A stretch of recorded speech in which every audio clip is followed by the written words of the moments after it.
जब प्रभु श्री राम सीता जी और लक्ष्मण जी के साथ वनवास में थे, तब एक दिन उनके पास बहुत से मुनियों के समुदाय आए और वे प्रभु से बोले कि प्रभु, राक्षस लोग हमारा दिन प्रतिदिन संहार कर रहे हैं, उनकी वजह से हम अपना यज्ञ हवन जब तब कुछ भी नहीं कर पाते और सब मुनियों में दहशत का माहौल है। तब प्रभु श्री राम बोले कि आप चिंता ना करें, मैं प्रण लेता हूं कि मैं आप सबकी रक्षा करूंगा और दंड कारण्य में से राक्षसों का समूल नाश कर दूंगा, एक भी राक्षस बचने नहीं पाएगा। तब उनको आश्वासन देने के बाद वो सब मुनियों के समुदाय चले गए। तब एकांत समय देख के सीता माता प्रभु से बोली, प्रभु, इस संसार में काम से जनित 3 प्रकार के व्यसन होते हैं। पहला व्यसन है मिथ्या भाषण, यानी कि झूठ बोलना, और वो तो आप में सपने में भी नहीं हो सकता, आप कभी झूठ बोल ही नहीं सकते। दूसरा व्यसन होता है पर स्त्री गमन, यानी कि अपनी पत्नी के अलावा किसी दूसरी स्त्री के साथ संभोग की इच्छा रखना, वो भी आप में कभी भी नहीं हो सकता, क्योंकि आप तो पर स्त्री की छाया से भी दूर रहते हैं। और जो तीसरा व्यसन है वो है दूसरों के प्रति क्रूरतापूर्ण बर्ताव, यानी कि दूसरों के साथ हिंसा करना। जाने अनजाने में आप ये तीसरे व्यसन के शिकार हो रहे हैं। जो ये राक्षस लोग हैं, इन्होंने आपका कुछ नहीं बिगाड़ा, इन्होंने हमारा भी कुछ नहीं बिगाड़ा, पर आप इनका नाश करने पे तुले हुए हैं। इनका नाश होगा तो इनके जो सगे संबंधी है, इनकी जो माताएं हैं, इनकी जो बहनें हैं, इनकी जो पत्नी है, इनके जो बच्चे हैं, उनका क्या होगा? तो आप इस पाप से बचिए और आप राक्षसों का संहार ना करिए। तब प्रभु ने एक बहुत अच्छी बात बोली।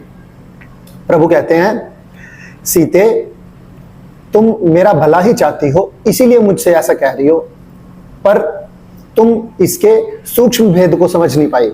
मैं इक्ष्वाकु वंश में पैदा हुआ हूं, सम्राट दशरथ का मैं बड़ा पुत्र हूं, और इस वक्त मेरे भ्राता भरत जी इस पृथ्वी का एक छत्र राज कर रहे हैं।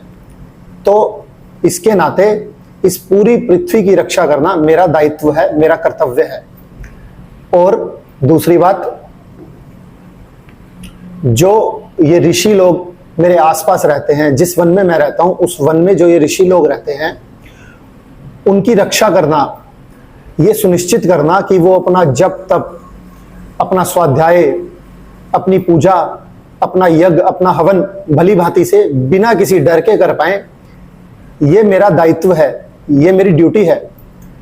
तो जब मेरे होते हुए उनको कोई कष्ट हो रहा है, तो इसका मतलब मैं अपनी ड्यूटी फुलफिल करने में असमर्थ हूं।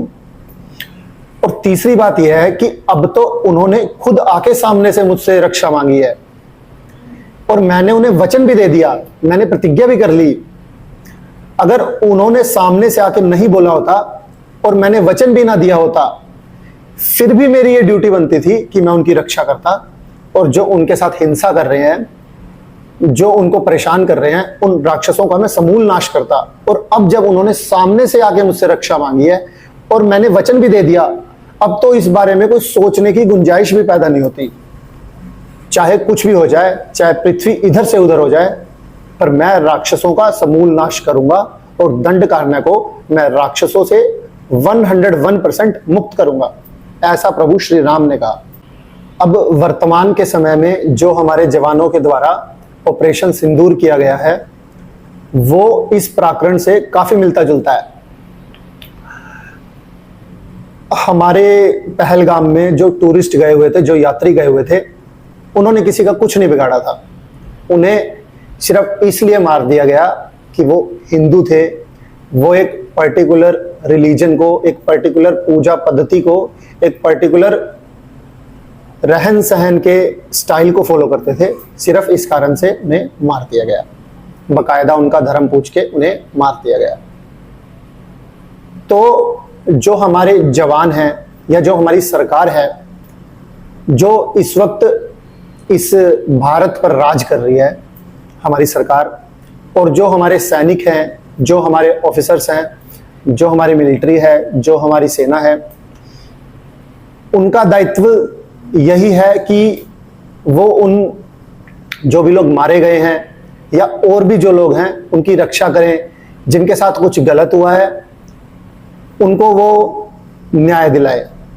तो जो अभी हाल फिलहाल में ऑपरेशन सिंदूर हुआ है, वो अगर रामायण के तौर पे देखा जाए तो बिल्कुल सही हुआ है। और मेरा तो मानना है कि इनका समूल नाश होना चाहिए। जैसे प्रभु राम ने 2 घड़ी में दंडकारण्य को राक्षसों से मुक्त कर दिया था, 14 सहस्त्र राक्षसों को अकेले उनका सफाया किया था। ऐसे ही 2 4 5 या फिर कितनी, मेरे ख्याल से 9 एयर स्ट्राइक हुई हैं। अच्छा हुआ है, लेकिन यहां पे रुकना नहीं चाहिए, इनका समूल नाश होना चाहिए। फिर ये नहीं सोचना चाहिए कि इनके ऊपर इनके बच्चे डिपेंड हैं, या इनके ऊपर इनकी माँ, इनकी बहनें या इनकी पत्नियां डिपेंड है। अगर ये सोचेंगे फिर तो राक्षसों का नाश हो ही नहीं सकता। ये हमारे प्रभु ने भी नहीं सोचा, और ये मोदी जी आपको भी नहीं सोचना। आपको इनका समूल नाश करना है, बस इतना ही कहना है।